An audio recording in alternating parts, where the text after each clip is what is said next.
Today we are talking about club staff. You actually build relationships with the staff more so than the players sometimes. I spend much more time than him than I did with my family. But chefs are nuts. Craziest staff members of the chefs. By a mile. Does a kit man wash your pants? Yeah, of course he does.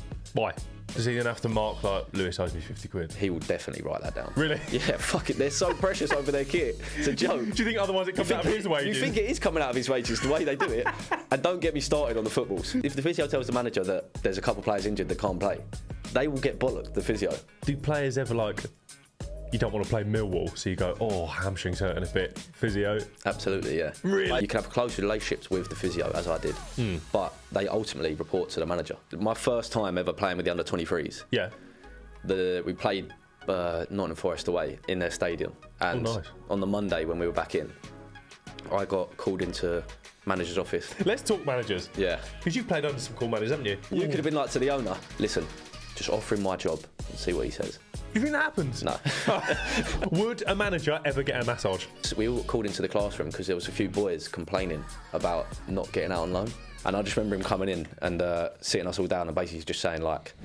What's going on, people? Welcome back to Ball Talk. My name is Noah, and as always, I'm here with the main man himself, Lewis Bryon. How are you, sir? I'm good, mate. How are you? Good. I'm all right, thanks, mate. Thanks for asking. I like your hat. I have to wear it because the lights show my hairline too really? much on this. No Yeah. way. Is that why?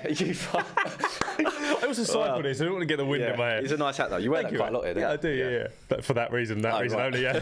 Anyway, today we are talking about club staff. It's one of our insight episodes where we kind of dive into the world of football and you tell us your experience. Club staff, Yeah. there's a fucking lot of them, isn't there? There is so many now. And I feel like they've got more in the public eye because of set pieces.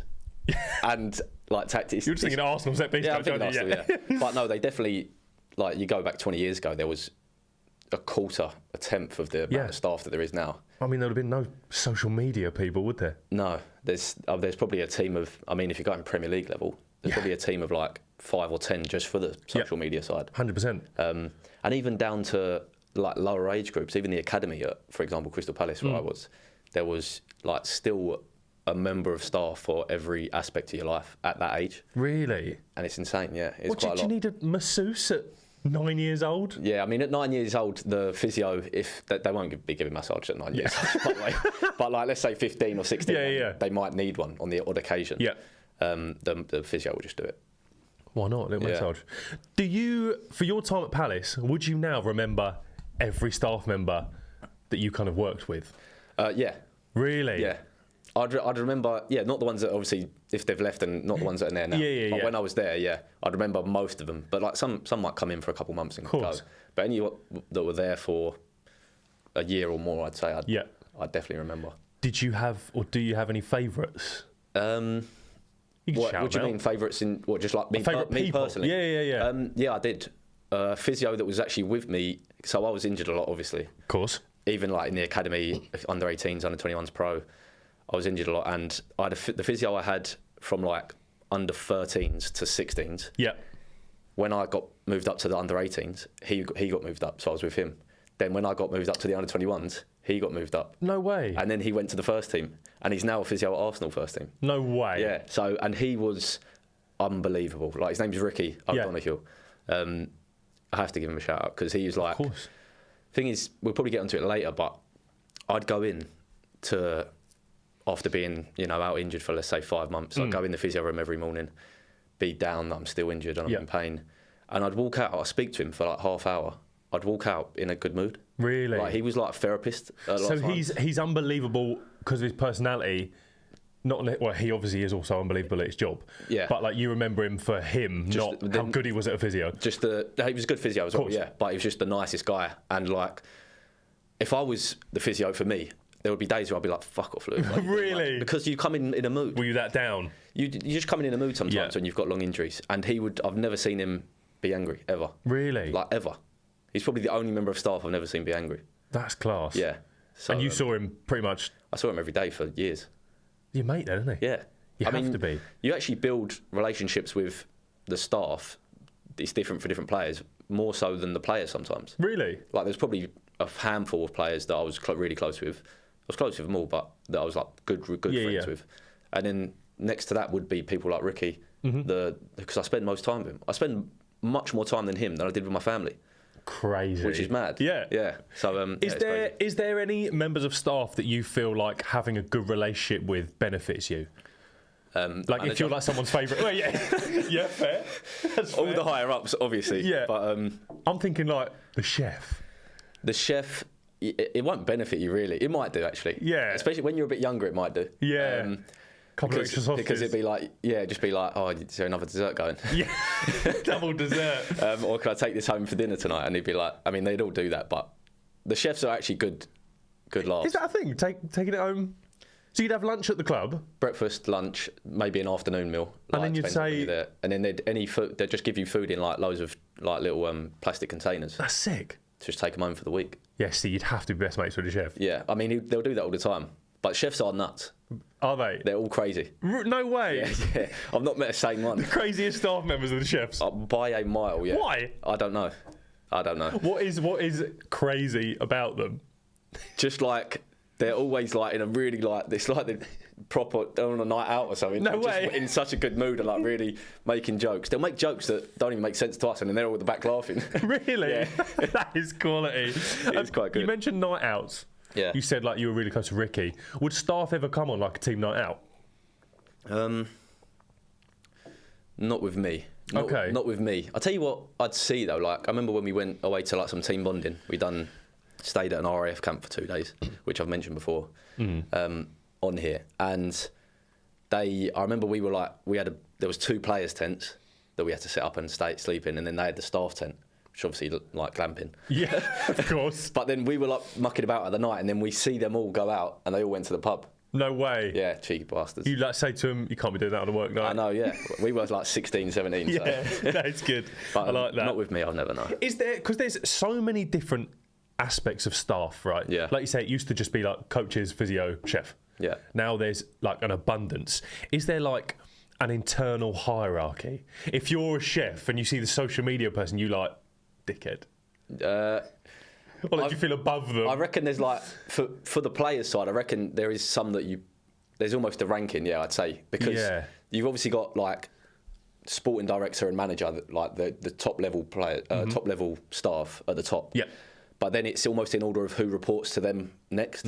So assistant manager will report to the top boys. Yeah. Physios report to them a lot because about injuries. Of course.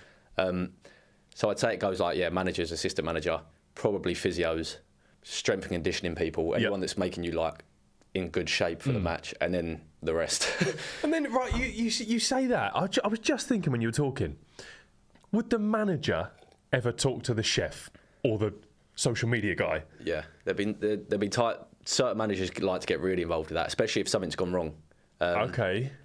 So in terms of the chef, sometimes like I remember, so when we were travelling on an away trip, manager obviously sits at the front, we sit at the back. Yeah. He might have seen a few of the boys like have a packet of sweets on the bus on the way up there. Yeah. And then if that starts to like, if he's not happy with that player's attitude, also he'll be like to the chef like, right, you've got to make sure no desserts, no X, Y, and Z. Really? And then he'll speak to us saying like, you can't be cool with that. Them little things there where it'll be like, just make sure you're staying on the right track. So then you rock up as a player to lunch and you've been caught eating sweets and you say, I'll have a banana split piece, chef, and he goes, no, you're not having it. Are you not a bit like, brother, so stuff like that can happen, you know? Really? Yeah. And I'd be like, come on, mate, you're not giving me. He's like, listen, I'm not allowed. The chef won't. I wouldn't go at the chef. Yeah, because he's been told. He's just like, listen, I've got no leg to stand on. But players do like have a like moan and like kiss their lips and all that stuff. To the situation. I wouldn't get on the wrong side of a chef. No, yeah, you can't, man. They're jokes. Yeah, I like that. I like that a lot. So then, speaking of like who the manager knows, we see loads of like every club now has big social media. Yeah. Like as you said, there'll be a team of probably 10 that is involved in the social media. Will the manager be like what we're putting out on Thursday? I always wondered that, and I don't really know too much. Yeah. But I do think like, let's say you've got, I don't know, a foreign manager or the foreign manager coming over to a typical like English club. Yeah. Do they then say to the social media, listen, you've got to sort of speak how I speak now? Yeah. Like if it's who's like a foreign, I don't know, if it's Unai Emery. Yes. It can't be like some, I don't know, Frank Jones, who's on the social media just talking like some English. Yeah, that's Peng. Yeah, I don't know. Like they must have some influence. Like I saw the other day the England team social media team are quality, right? Yeah. And they did they had a grid of like different colour of cups of tea, and the players said that I have like E4. Yeah. If then like they say, Thomas Tuchel, what colour tea do you have? And he's like, what? Because he's not involved or seen the social media. Oh, right, Surely there has to be some sort of... Well, they shouldn't ask him. The players are game for that sort of stuff. Yeah, but like Arsenal do like hype-up videos. Yeah. I can't imagine Arteta not saying, I want to see that. He will be in. He will have a big influence on that. Yeah. I'm sure of it. And if he sees something he didn't like, they would not do it. Yeah. Because you can tell he's very involved in that. He thinks about the small details. Yeah. So, no, it wouldn't surprise me if he's big influence. Because again, the other day, Arsenal, before the North London derby, Arsenal got everyone to sign on a whiteboard their name and one word, how they're feeling about the North London derby. Really? He definitely said, guys, this is what we need to post before the North London derby. Guys, please post this. He's genius. 100%. Did he actually do that? I don't know if he the team Arsenal did it. Yeah, Arsenal did it. So it said like, and that's on socials. Gabriel Martinelli put like ready, Gyökeres put hungry. It seems like such an Arteta thing to do. Yeah, I don't mind doing that, but just don't put it on socials. I don't think. I don't know. Why? He would have made them do it. He definitely would have. I reckon he's in the social media into meeting. The fire of like we're cringe. FC. Of course it is. Yeah. Right. I want to do a little role play. Yeah. You're Everton's manager. Okay, so I've stepped into a managerial role. Correct. Yeah. Congratulations. Yeah. I'm like, Lewis, I'm your boy. Yeah. Get me involved. Yeah. What role are you giving me? Similar to what we've mentioned. I had to think about this, and it's got to be like press officer. Yeah. Social media presenter. Yeah. It's got to be that. My worry is that if you go down like the press officer route, they're so like, you can't say this, you can't say this. Yeah, but I wouldn't be like that. If I was a player, I would hate you. Yeah, but I wouldn't. I'd say what you fucking want. Yeah, but you get sacked. You'd sack me. Yeah, but I'm saying if I was a players and press officers, like they get on, but they don't. Really? Because it's like, right, you've got to do an interview with X outlet, but just try not to create any headlines. So you've got to do an interview where they're only interviewing you for headlines. Yeah. And not say any headlines. So they're like, right, these 5 things here, you cannot talk about that. Yeah. If they mention this, go along these lines. How do you like control what you're... I'm a presenter. Yeah. How do you control what you're saying? Like, it's really hard sometimes, like, not to swear. Yeah, yeah. When you're presenting. So I can't imagine them saying... I mean, it is a skill, really. Yeah. It is a skill. I always think, though, you're better off saying along the lines of what you think and at least some narrative, because if there's no narrative, they'll just make one out of thin air. Yeah. If you've not said anything, they can just pick anything. They absolutely will as well. Yeah, and they will, yeah. Okay, so you've been PR trained. You've been told before interviews, like, do say this, don't say this. Okay, let's do an interview. Okay. Right, you're going to interview me? I'm going to interview you. Shit, okay. You have to... I'm going to really dig. All right. You've got to do this PR trained, okay? Okay. Listen, I done... You don't do it anymore, by the way. I've done like 3 months of PR training, and then the only other time they'd tell me what to do is if I actually have to speak on camera, and they'd say they'd give me a little tip. And you've lost that since. I don't know. But what you've got to do... I've gone the opposite way now. I have no one telling me what to do. It's like free reign. I'm going to be shit. What you've got to do here is you've got to be PR trained. You can't say anything that's going to create a headline. If you do, you fucking lose. Okay. No headline. Okay. Lewis, you've been playing pretty... You need the training. Brother, I'm a presenter as well. Right, I've got cold lips. That's staying in. Here we go. Lewis, you haven't been playing very well recently. How are you going to go into this weekend and think you can play a good game? Well, I've just got to keep trusting in the process during training. Hope I can keep doing the right things, working as hard as I can in training, on the pitch, off the pitch, and do the best I can. And you mentioned training. Yeah. You had a bust up with Bakary Sagna at the weekend. Can you tell us about that? No, me and Bakary are great friends. There was no bust up. Training gets competitive, and it was just a bit of fun. But what happens? I'm trying to think of a question. I've done you. No, wait, one more. I've got one more. We're playing Tottenham at the weekend. You're playing Tottenham. I'm very good at this. You're playing Tottenham at the weekend. Richarlison said, "You're a terrible player." What do you say to him, seeing as though he can't even get into the first team? No, I think Richarlison's a great player and he's allowed his opinions. Oh, this is fucking boring, isn't it? That's not what you want to say. I know, yeah. You want to say Richarlison's Well, shit. you told me to give no headlines. You did quite well there, actually. Yeah. Fair play. I like that. So players hate doing that. Yeah. Because surely Declan Rice wants to say, Fuck off, Richarlison. It was 4-1. They just hate it because it's like you've got to be so careful of not saying the wrong things. I think I'd really struggle. And the bigger team you're at, the worse it gets. Yeah.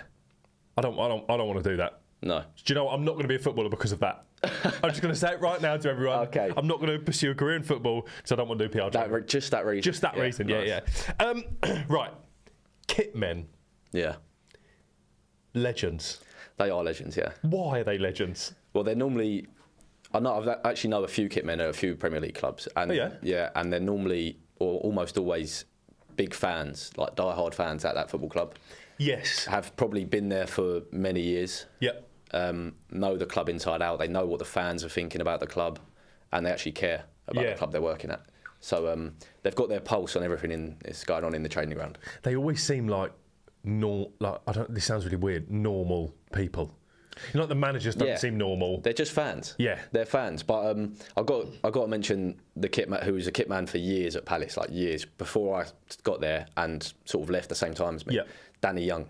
Okay. He started off as the kit man, but because kit men are like just doing everything, he started doing absolutely everything. Really? Like, he would be getting all the first team players, sorting their cars out, sorting where their kids are going to school, the foreign players, helping them with their homes, like basically player liaison, but kit man. Wow. And he eventually had to step away from the kit man role because he was doing all the other stuff. Really? He was, I don't know if I told you, but during as we were coming back into training after lockdown, my car got nicked. First person I rung was him. He was on the phone to all the car pounds, just basically seeing if the car's there. If it didn't get stolen, like someone might have taken it to. And he's washing your shorts. Yeah, honestly, he's actually now co-owner of AFC Croydon with Stormzy and Zaha. No way. Danny Young, yeah. Oh my God, yeah, of course. Danny Young, yeah. Can we get him on? Yeah, he probably would come on. I'd love that. He might do, yeah. I think he's out in America with Zaha. Oh, well, that's better. Yeah. That's better than being here. Zoom, yeah. That is ledge. The kit men, though, do you ever have like any... I bet there's some divas in football who have like preferences, like only wash mine with non-bio, use fabric softener. Thing is, I think for that reason, kit men are just 99% of the time are very moody. They are moody fuckers. Are they? They're the first in the training ground, pretty much. Yeah. And they're definitely the last to leave. And think about it, they're just washing everyone's kits all day long. Yeah. And then you've got to listen to all these diva-ish demands where it's like some players might want their trousers like skin tight, some might want them a bit baggier. Of course. Some might want Under Armour. Like I can understand why they're a bit moody. Yeah. But they still shouldn't be as moody as they. I want to ask you this, and it's to do with kitmen. This is a real insight to if players are dickheads or not. Okay. After a game, you've lost. Are you just chucking your kit on the floor? No, I'm big against that.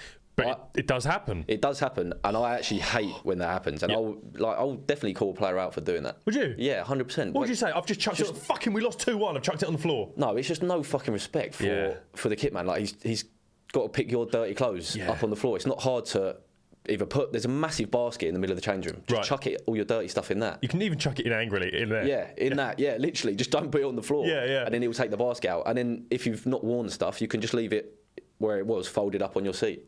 What's the split? Is it like 50-50? People that put it away nicely, people chuck it? 70 nicely, 30 chuck it. And that can change after a loss. Yeah, the other was 70-30. Yeah. That's carnage. Does a kit man wash your pants? Yeah, of course he does. Why? Because it's the kit. Just take it home and wash your own pants. No, but why do I don't bring in pants? How does he know? So you've worn boxers for the game. You then chuck them in the basket with everything else? No, okay, right. So what happens is I come in, you're talking for a game or training, it's the same thing really. I come in, match would be tracksuit, training would be whatever I want in my own boxers. Yeah. I then get changed and wear the pants that he's provided. The kit man provides you pants? Yeah. Crystal Palace pants? Yeah, there'll just be pants with my number on it, yeah. Like ball stranglers. What, wait, with number on the front? No, it'll be on the side. On the cock, like 32 on it. It's only because so they can differentiate when they're washing it whose is whose. Yeah, why can't you just wear your own pants? I do too training, but they provide them, so I wear theirs for training. That's actually baffled me. I think a lot of people will be shocked. Why is that not normal? Why would I wear my pants training and then they're going to be all smelly? I've got no others. No, but like, wouldn't you just bring another pair of pants? You've got like, so I'm going to training do that, in pants number 1. I then train in pants number 1, and after I have a shower and take my pants home to wash them, and then I go home in pants number 2. Yeah. Surely. Yeah, but why would I? You don't need to do that because they provide the kit. It's club pants. Yes, I've been in these ever since I've started playing football, like anywhere near full time. I need comments. We need to ask the comments this. Did everyone know that there's club pants? That has baffled me. Really? Anything I wear in the training ground, other than turning up to it, they will be provided by them. That is mental. Even away trips, match day. The club, the kit man will provide the rest of the staff with kit as well. What do you mean? Like their staff kit during the training, like during the day. They wear kit. He'll give Arteta. Yeah, of course. Well, What is he? He's not turning up and wearing a tracksuit on the field, is he? Givenchy jacket. I've never thought about that. Yeah. The pants has baffled me. Really? You can get them in the club shop. Like Bryon 4 on the back of Crystal Palace. They don't have my name on it. They would have the number.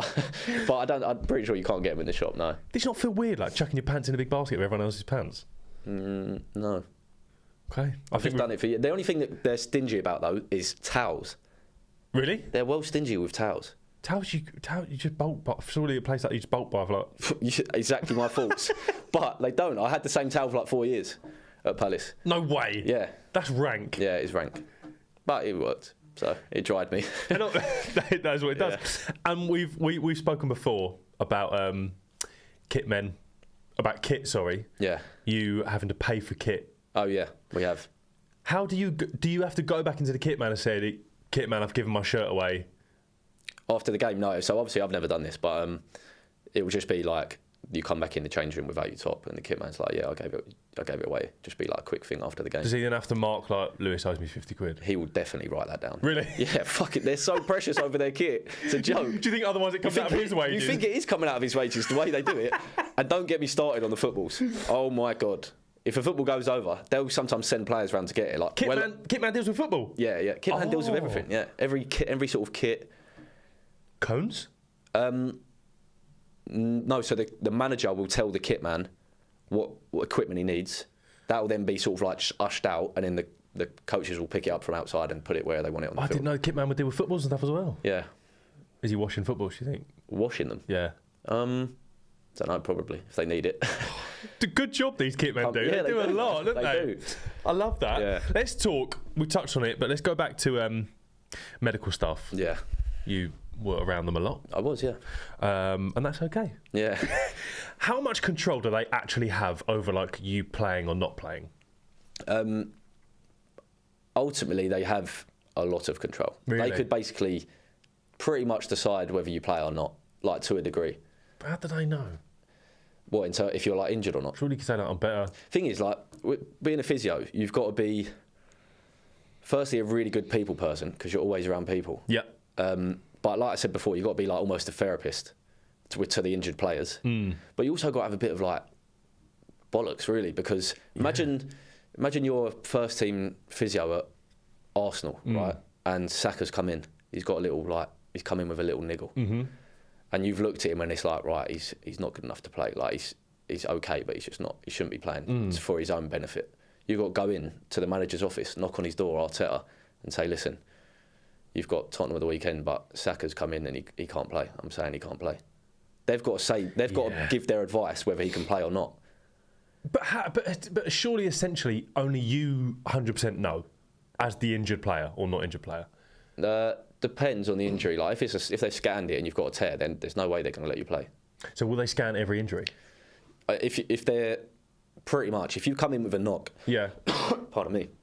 If you come in with a knock from training and they're unsure what it is, or even it's like they know it could be more than a day, yeah, then they will just send you to a scan that day.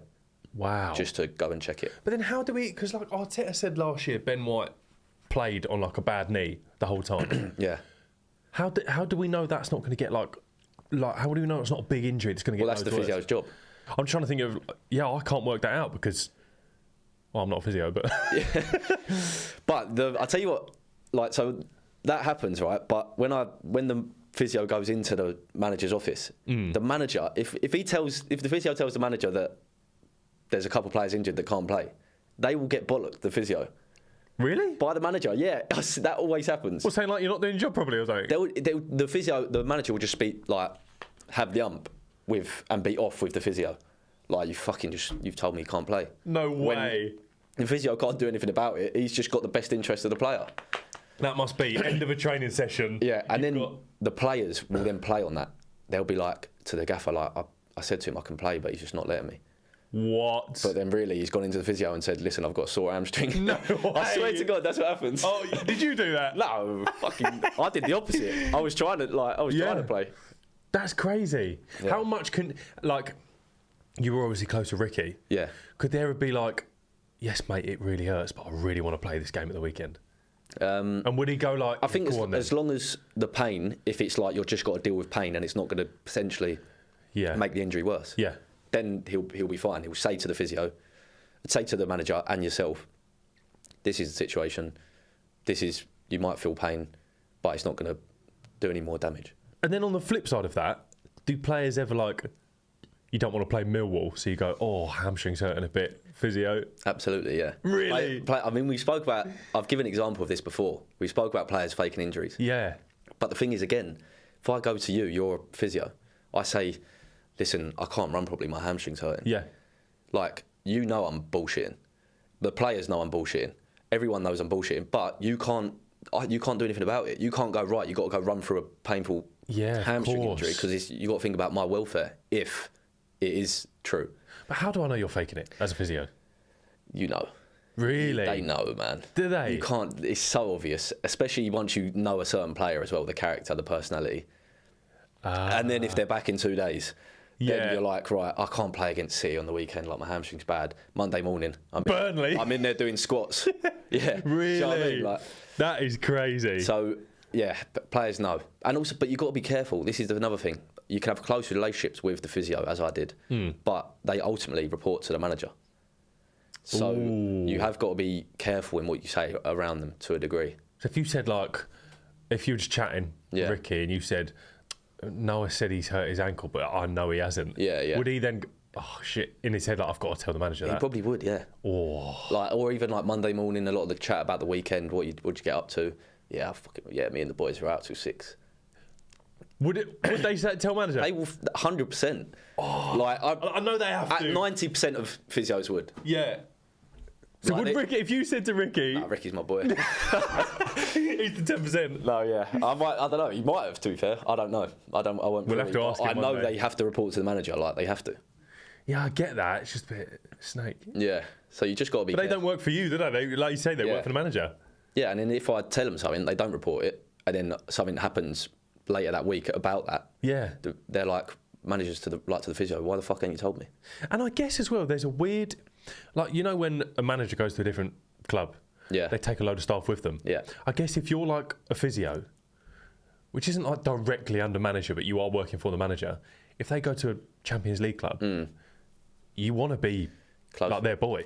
Yeah, I think you would want to impress the manager, I suppose, but it is rare to take a physio with you if you're a manager. Oh, is it? I don't think assistant manager, couple coaching staff, or like analyst, but physio, I think you just sort of go with whoever's at the club. Oh, would there not be like a? I guess all physios are going to be good. Yeah, aren't they?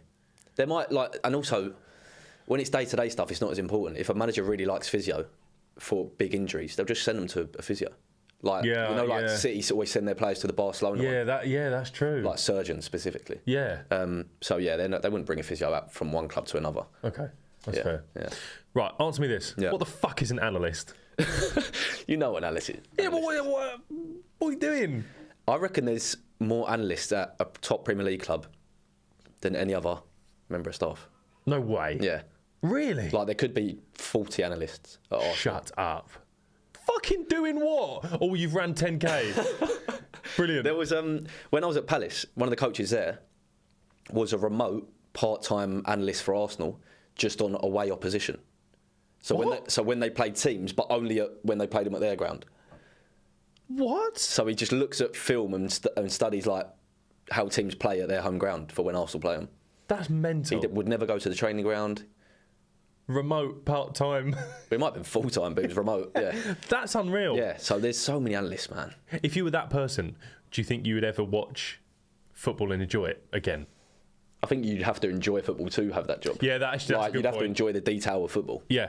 Because if you didn't, you would be angry and upset every day. Yeah, true. Yeah. But when we talk about analysts, like you and Ken have spoken about it before, you guys training, you'll have your stat vests on. Yeah. What are they doing with that information? It's just, like I said, as we spoke before, it's just to get you ready for a match or ready to recover from a match, really. But I can tell the manager that you've ran 8K because your stat vest tells me you've ran 8K in training. Yeah. What else are they doing with that information? What, them analysts? Yeah. They'll be the sports science people. Okay. And they'll basically just monitor your load so that everyone can see the load, but they know how much high intensity runs you need to do, how many low intensity runs, acceleration, deceleration you need to do. Okay. And then they can feed that back to the manager saying, you need to pull him out here, he needs to do extra runs here, so he's ready for the match. Oh, shit. Yeah. Okay, so I couldn't do that job. No. You need to know sports science. Yeah. Right, okay. That's interesting. And do you ever feel like, what, he's just called me out for only running 6K today in front of everyone or in front of the manager? No, the sports science analysts never call you out for stuff like that, really. Oh, okay. It's quite rare, like unless you've got to be slacking off massively. Really? You get called out for just the analysts of the game. Oh, saying that you're not tracked Or back. training. Yeah, I remember this was not good. My first time ever playing with the under-23s. Yeah. We played Nottingham Forest away in their stadium. And nice. on the Monday when we were back in, I got called into manager's office with the other centre mid. So it was two of us. Basically walked in, had the big screen of the game. Oh, mate. And it come up and showed a 50-50 tackle that I lost. Yeah. And it looked like I didn't go in for it properly. Right. Because I didn't. Yeah. So they got you there. No, what it was, like, I thought I was getting there before, so I tried to just nick the ball and carry on. Mm-hmm. But he's gone in for a tackle, so it looks like I've just didn't want the tackle and I was trying to nick it around him. Yeah, I got you. And they basically just said, like, and he showed the other centre mid doing the same thing. Yeah. He basically said, like, you're a centre mid, like, you can't be doing that ever. But did you not then say, but Gaffer, I was trying to do this to get the ball? Yeah, I did. He didn't want to hear it. Really? He's like, the managers at the time, they'd prefer me to go, just to Go through him. either it's no one's ball or it's my ball. Oh, that's an interesting way to look at it. Yeah. So, yeah, that was and that was after my first 23s game. Oh, were you shitting it? No, I thought it was a bit harsh because I understood what they were saying. Yeah. But if I nicked that ball, Yeah, I wouldn't throw it. yeah. And I bet you wouldn't get called into the manager's office if you did need that Exactly, ball. that's Yeah. what I was saying. Yeah. So yeah, that's like where the analyst has spoken to the manager, or the manager's probably spoken to the analyst and been like, they weren't putting in tackles in that game. Find me a bit in that game where he bottled a tackle, Oh, wow, okay. so I can show him. Would you ever walk out of that and be like, that analyst is a prick? No, it's his job. I'd more so the manager. You can think Yeah. that. Let's talk managers. Yeah. Because you've played under some cool managers, haven't you? Yes. Who you played under? Tell us. So again, most of them had been training a few games under Yep. some. First one was Pardew, Oh, Alan Pardew. what a ledge. No, he's a legend in terms of football. He was a good manager. He was a good manager. I course. respected him as manager, and he'd done loads of good things at different clubs. So he was a good manager. He was the manager I first played under. Yep. So he was good. The next manager, Sam Allardyce and Sammy Lee, they were who I enjoyed playing under the most. Yeah. Mainly Sammy Lee, Okay. just because he was more interactive during the sessions. Course. Sam wouldn't always be there. Yep. After that, it was Frank de Boer for about 6 weeks, and then he got the sack. This is quite a rap sheet, by the way. Yeah. 6 weeks. Yeah. He did, didn't he? He did, yeah. Frank de Boer, there might have been one more who was there for... No, Roy Hodgson then, I think, yeah. Oh. And then Vieira. Did you meet Patrick Vieira? Yeah, I didn't play under him because I was injured at that Okay, point. yeah. But, no, yeah, he was there when I was there. Class. Yeah. Who, if you had to now have a team and play under one of those managers, who would you play under? And why? I'd play under Frank de Boer, to be honest. I actually He got would. sacked after 6 weeks. I know, yeah, but it was the complete opposite. He would do good with his team. With Really? Current Palace team, yeah. He's not too he's not the same as Glasner, but he's definitely more of a European style football coach. And I like that, play proper football. And who do you think you've got on well with most? Sammy Lee, definitely. Really? Yeah. You spoke at him a lot. Is he class? Yeah, he was just... They were the managers when I was first training with the first team daily. So I was in there every day with them. And he took a liking to me, Sammy Lee. And I just enjoyed playing under him, really. Right, so favouritism. Pretty much. Well, I didn't play much under the rest. Yeah, yeah, Because I was either injured. Well, yeah, injured, yeah. Like Roy Hodgson, I probably had like 10 training sessions with. Okay. Vieira, none. Frank de Boer, probably like a handful. Okay. Pardew, like 3, 2. Okay, so if you had to, I'm going to put you on the spot here. Okay. A manager that you've played under or trained under that you would least like to play under again, who would it be? And this isn't calling them out. It's just your least favourite. I'm going to be counterintuitive here. Sam Allardyce, probably. Oh, wow. But Sammy Lee, his right-hand man, would be the top. Is that because Allardyce didn't really get involved? Yeah, he just wasn't really there, so... Okay, Pardew, at least. And then, because I can't split them two up. Yeah. And then I go Sammy Lee. Okay. Yeah, Sammy Lee, yeah.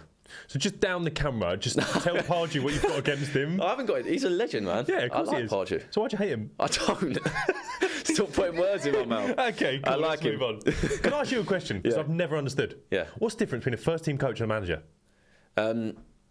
Well... Because Arteta was first team coach, but he was also...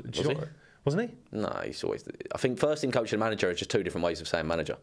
Oh, are they? Oh, Yeah. okay. And then you've got the assistant coach, Right. I'd say. And that's normally... Or you can split, like Arteta would be a manager, and then you can say a first team coach would be the coach. Got you. Yeah. Is there any scenarios anymore that a manager goes to a club and doesn't take like his boys, his coaches with him? It seems quite rare these days. Like when when a manager gets sacked, you're like, oh, that's the staff gone as well. Yeah. Yeah, I don't know. I'm not really too sure. I think they always you got to stick with your own people, I think. Yeah. Because imagine if I was a manager Yeah. going into a club without any of my staff. Yeah. You're the assistant manager. Yeah. We've got no relationship. You're probably thinking like, if I'm doing shit after a year, and the owner goes to you, listen, Lewis has been shit. We're thinking about getting rid of him. We want you on a 3-year contract. Would you take it? What are you saying? No, would you take it? Yeah. If you're the assistant and I'm the gaffer, they're getting rid of me, but they've spoke to you. Have we been like everywhere together? No, that's what I'm saying. I've come into the club that you're already at as the assistant. Fucking yeah, absolutely. That's what I mean. So you don't want to be at a place where the assistant has got plans to be a first team manager himself, because then it's like they haven't got your back. Okay, you're my assistant manager. Yeah. This is how it would go, and I'm manager. Okay. We've been Huddersfield together. Yeah. Then I brought you up to Watford. Yeah. Up a little bit. Yeah. Then we went to Wolves together. Yeah. Now we are at Bournemouth. Okay. I brought you everywhere. I've had a tough 6 months. Yeah. They say to you, we're going to get rid of him. We want you to be manager. What do you fucking do? No, I'm not. I'm not taking that. You're not? Because we're a team. See what I mean? And also, you could have told them to test my loyalty. You could have been like to the owner, listen, just offer him my job and see what he says. Do you think that happens? No. That'd be good though. I like that a lot. If that happens, then fucking fair play. But That's carnage. Yeah. What's your favourite type of coach/manager? Like, what's their kind of style? My favourite, I like them, as I said with Frank de Boer, to be very possession-based, play out with the ball. But in terms of a person, I like them to be very man management as well. Richard Shaw was the most man managed I got. Yeah. At under 23s, and he was my favourite coach probably. Really? Because you just build that personal relationship as well. Yeah. And you're like, it makes you during the game want to like do it for them as well. For them, yeah. Do the coaches, managers ever eat with you? Ever eat with us? Yeah. Yeah. Really? Every day. Would they like sit on your table, or would they if they're at their staff table? No, they generally sit on a different table. But it'd be the odd time where one of them just sits down next to you. Would you be like, like the teacher sitting next to you at school? No, they would sometimes. Like, especially if one of the staff's having themselves as like, yeah, I'm a boy as well. Yeah. When really we think they're not. But you think they are. Yeah. Would a manager ever get a massage? Oh, they've got involved in the training session. They can't get a massage, man. It's probably happened. I've not seen it. Okay. But it's got to have happened. I'll tell you what, who I see get massage, like staff who aren't to do with anything to do with the management. Like, really? Like who sorts out the loans. What? Because, okay, the person that sorts out the loans at Palace is Mark Bright. Oh, yeah. So I've seen him get a massage before. Or I've seen, if one of the staff has got a niggle, like just a general injury, away from like, say they're like admin or something, they might get some treatment off this. As a masseuse, could you say, nah? No, because they'll probably do it after the boys have left. Right, okay. Massoud's has got to stick around because John from admin has got a dodgy knee. Overtime then. That is crazy. Right, last one. Yeah. A sporting director. Yeah. What's that? Sporting directors are the big dogs. Yeah, but what, cash? What do you mean? Are they just, you can spend this much money? Yeah, they're to do with cash, they're to do with signing players. They basically oversee everything. How involved are they in the day-to-day? Our sporting director, I never really spoke to him too much when I was there. You knew who he was? Dougie Freeman, yeah.